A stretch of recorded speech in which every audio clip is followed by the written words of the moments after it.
In 2016, we met two up-and-coming local performers who aspired to careers in the glamorous but sometimes maligned tradition of drag. Have a look. I want to bring in some historical context because drag has been around for a long time. Now, in the beginnings, drag performance has existed since the days of Shakespeare, when men played female roles, and later, bearded ladies attracted audiences in circuses. By the mid-20th century, drag had gained mainstream attention. In the 1960s, a freedom-loving counterculture and unisex fashion moved drag from the stage into the street, and there was also a greater interest in gender fluidity. In the 1970s, glam rock artists such as Elton John, David Bowie, and Queen wore makeup and feminine clothing, blurring the gender lines. The Rocky Horror Picture Show experimented with sexual social norms. By the 1980s and 90s, there was a moral backlash due to the AIDS crisis, and that pushed drag from the pop scene back into the fringes of the gay scene.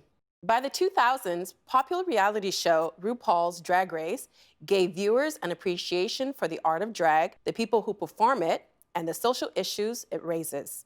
Juicebox, what's drag culture like today?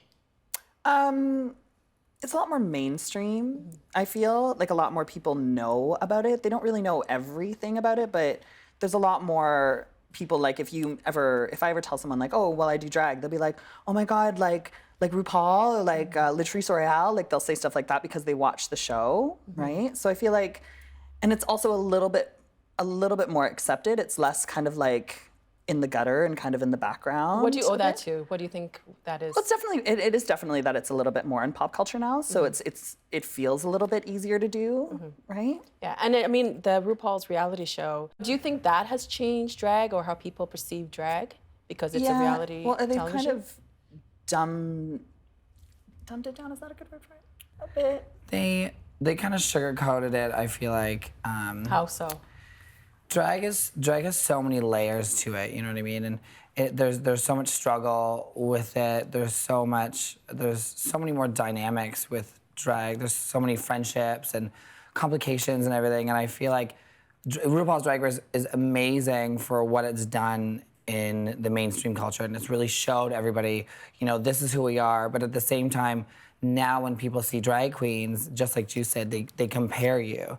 So before, when we started doing drag, before the show, you know, we were just our own person. And now, you know, that people are watching the show who have never seen a drag queen before, they're thinking, well, you must be like that, and you have to be like this person. And there's so many different unique layers to drag that sometimes the show gets misconstrued. Oh, so you think maybe like, because people watch the show and they see the characters, because they are characters, they're on the reality show, they're all playing a part. So people now assume that if they see a drag queen, they should be portraying maybe like a stereotype or a caricature from the show.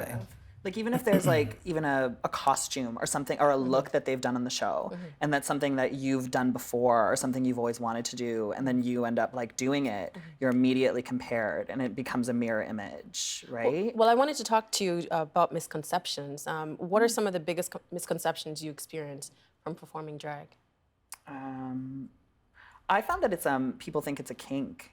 For me, like a sexual fetish thing. Like some people think that I do it because it turns me on, or because I want to like they think I'm like some kind of sex worker or something in it. And it's definitely, for me personally, it definitely is not that. It can be for somebody else, and that's totally fine. But for me, it's more the performance and the costumes, and I just like it. I think it's fun.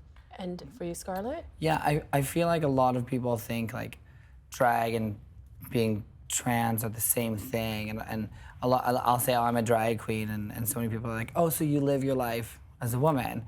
And there's a big difference between, you know, being transgender and being a drag queen. You know, they, like, transgender people, they live their life every single day as that chosen gender, but we kind of do this for like the glam and the excitement and kind of, you know, just the fun of it. So a lot of people kind of misconstrue, like, oh, so you live your life as a woman every day.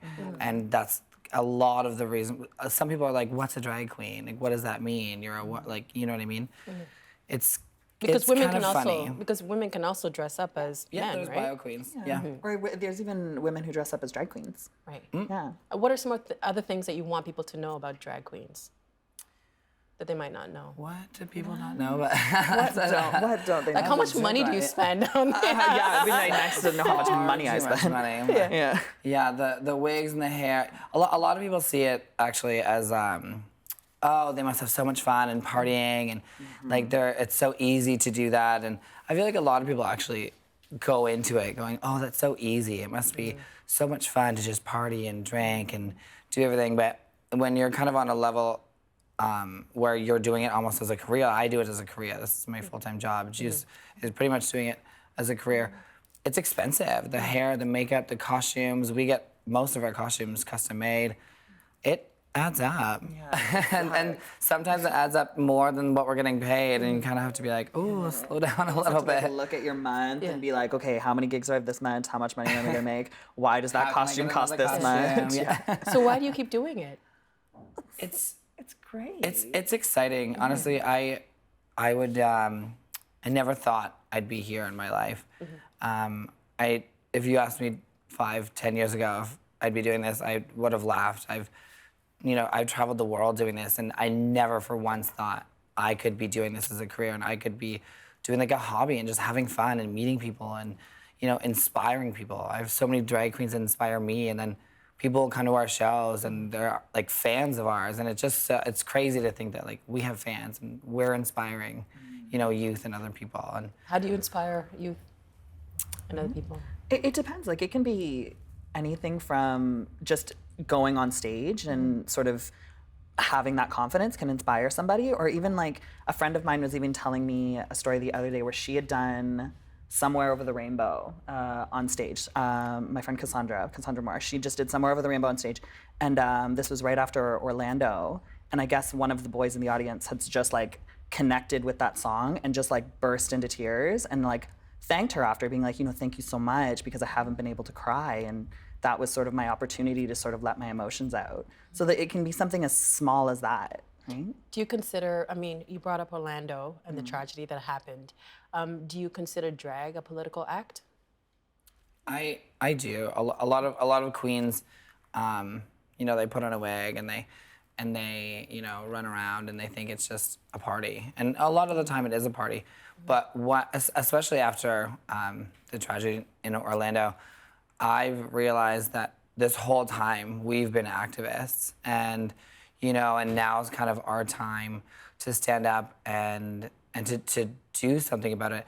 And even little things like going back to inspiring people, little things like us going to the village and having a drink with our friends and sitting there and just being ourselves. That's us being activists, like kind of being who we are and being not afraid. And this is kind of inspiring people to do that. And I would love to do more, and I'm always wanting to do more. We have a voice, we have like some sort of level in the public eye and in our community. So I feel like we need to go above and beyond and do more, right? Juice Box?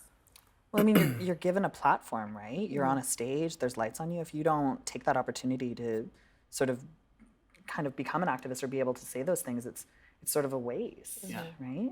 But do you ever feel unsafe? Sometimes. Yeah? Yeah. In what situations? Well, me personally, I live north of the city. I live at Don Mills and Shepherd, and I have to cab everywhere. So even I don't feel safe taking the subway. I don't feel safe if I'm doing something outside of the village. I don't feel safe from even my car to the venue, right? Like, my boyfriend will drop me off, and I'll like grab my stuff, hat on, and just like walk right in. Like, it's when you're not in that sort of like confined space of Church That and safe Wellesley, space, yeah. that safe space, or those bars. Like, we've known too many people who've gotten like beaten up just walking, right? Or even mistaken for a drag queen, and they call them like a tranny or something, and they beat them up and take their things just for existing, right? So I personally don't feel safe in some of those areas. 4 years later, and the careers for both of them have taken off. They were contenders on the first season of the television series Canada's Drag Race that's currently airing on Crave.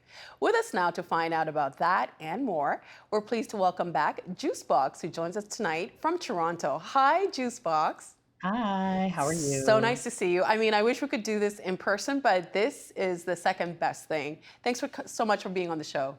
No worries. So both you and Scarlett ended up on Canada's Drag Race, the first season. How amazing is that? I mean, it's pretty wild because it definitely wasn't something, especially when we had seen you originally, that we thought would ever really happen. Like we had just put it in our minds that it was just like never going to be a thing. Mhm. So to have it actually be a reality this year is like kind of nuts.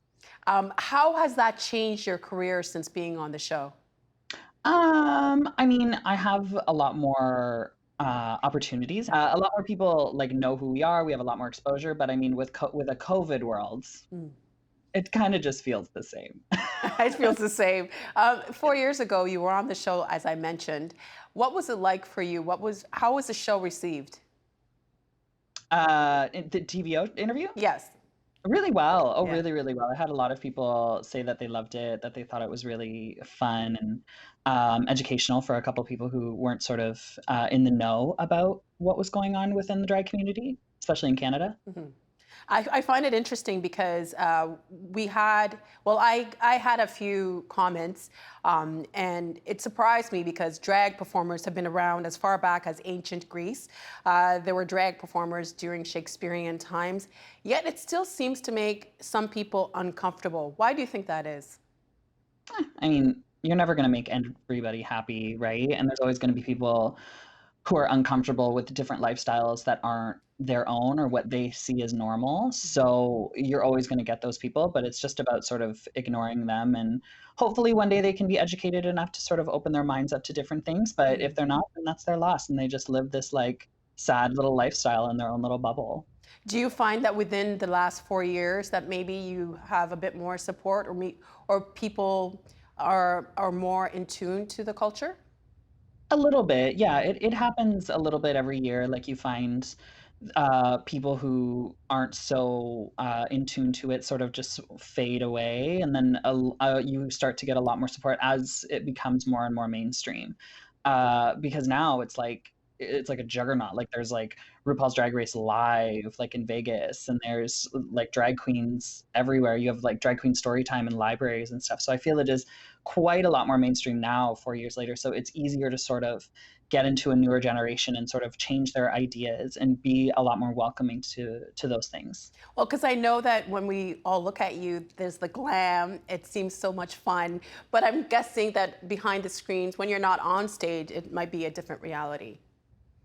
Yeah, I mean, I've never gotten a whole lot of flack in person.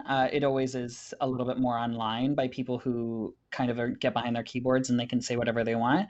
But in person, face to face, I've never had a whole lot of trouble. When you were on the show with Scarlett 4 years ago, we did talk about RuPaul's Drag Race, and you said that you thought the show kind of watered down drag queen culture. Has your perception changed since being on the show, or do you still think that to be the truth? I mean, yes and no. It's an incredible show and it's an incredible platform. But and it does show quite a large variety of drag, and it has shown quite a large variety of drag over the years because it has grown. But there's no way to sort of cover every facet of drag with a TV show that only has 12 people on it, right? So it's growth and it takes time, but hopefully more doors will open and I love all drag, so. Well, on the show too, it's not all glam, and you also get really deep about your own individual stories. And you talked about the fact that you've been sober for a few years. Going into taping the show, was that something that you wanted to talk about, or is that something that just came up and you thought that you were in a safe space to share? I mean, both. Sort of, it was something that I did want to touch on because I wanted to be really visible with what I would with the way that I lived my life and what I had struggled with in the past. Because I know from my experience watching the show, when I see someone open up, it can really help other people. So I wanted to be able to open up about those things, so hopefully I could help someone, or I could kind of give someone visibility so they could be able to take the proper steps for themselves to create a better life for them. And not to get too much into your business, but I have to ask, how did you end up on the path to sobriety? It was just for me, it was just one day I had just sort of realized, like, this wasn't the person that I wanted to be anymore. There was a lot of things that were coming up, and people were saying things to me about how I was acting when I was drinking, and I was sort of realizing the way that it was affecting my relationships and realizing the way it was affecting my everyday life and my health. So I was just like, "Okay, I'm done." Was it nerve-wracking? If you could think back to the first time that you did perform without drinking, did it affect your performance, or were you nervous? How did you feel? I don't remember. You don't remember?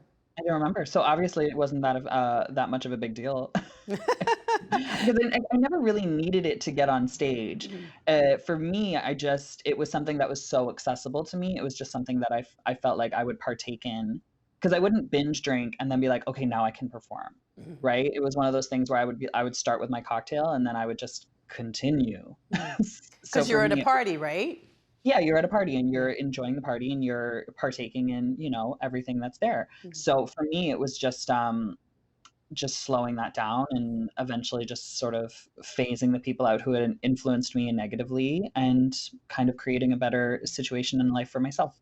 So the night that for the show that you were on, your challenge, I just realized you had to create a dress. You had to create something that had to do with Much Music. I was a Much Music VJ back in the day. Oh my But God. it's kind of like the amount of skills that you need to do, like to sew and all that. So can you sew now?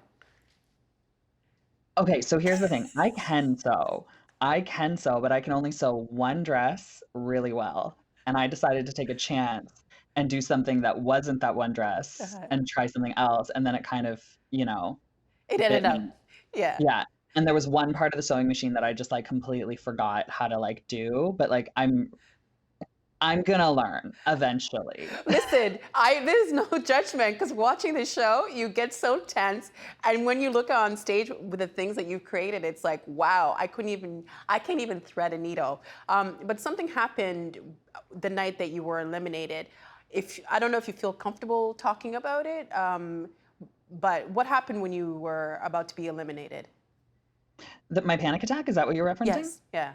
Oh, yeah, I mean, for me, it was something anxiety is something that I've really struggled with for, the past couple years, like, the past 3 years, it's gotten quite bad, and it just happened there was just a lot of factors that just kind of, sort of fed into it. I recently spoke with my therapist about it, and we sort of figured out the root to all of it and why I was so triggered in that moment, but it was just one of those things where it was just, like, a series of things that had happened that day that had led to that moment, Mhm. and it happened, and I was just like, it wasn't something that I could necessarily control because in my mind, I was just like, "I'm rather gonna faint or I'm gonna die," Mm. and I was just like, "And I don't wanna be the girl that faints or dies on the Drag Race stage," and obviously those aren't realities, but those Mhm. were what my mind had made up. So I just had to take control of the situation, calm down, and then just sort of just let them I just had to be vocal with my needs. I just had to be like, "I just need a minute. I need a minute. I need to kind of center myself, to back to where I need to be and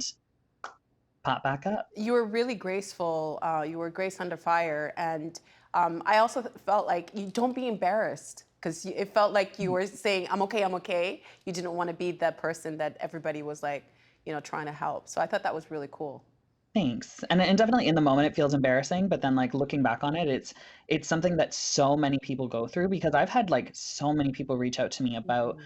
that they go through the exact same thing or their panic attacks look the same way. So it's nothing to be embarrassed about. It's just sort of something that you need to definitely seek help for because it's not something that is convenient in a daily life. Mhm.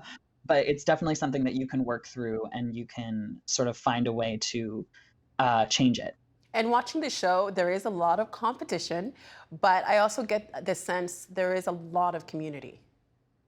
Yeah. Yeah, because when you walk in, you're almost like you see them as your competition, but you also see them as like sisters, right? Because you're all in this common experience together, and you almost share this common thing that no one else really knows about except for the girls who have already been through it. But even with Canada, like no one's been through Canada before. No one's been through the very first season and this crew and this production. So for us, we almost like immediately bonded and was just like, okay, we're a family now. Well, how does it feel to be part of that history?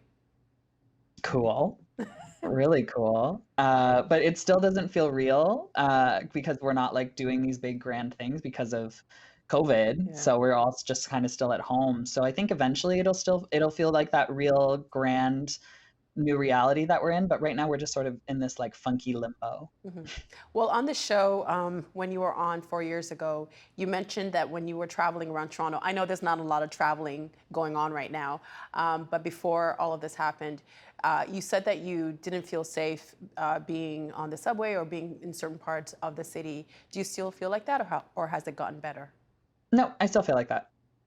That's 100% a very real thing is I like this, like dressed like this to go to work, I will never get on the subway in drag unless it's Pride. I will never get on the like even walking in a space that isn't my own, I still have that sense Mhm.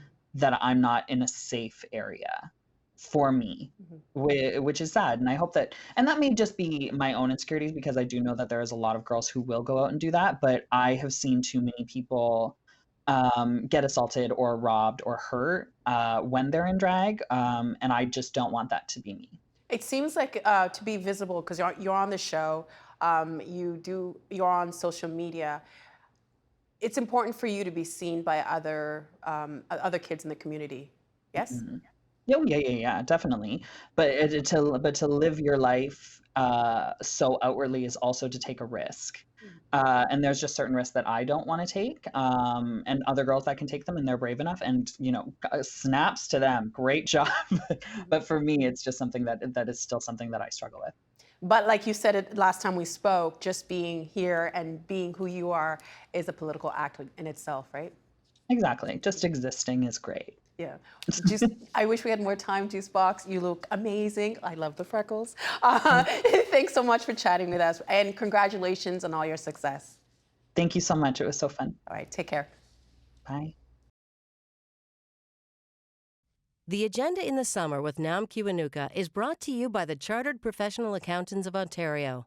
CPA Ontario is a regulator, an educator, a thought leader, and an advocate. We protect the public. We advance our profession. We guide our CPAs. We are CPA Ontario. And by viewers like you. Thank you.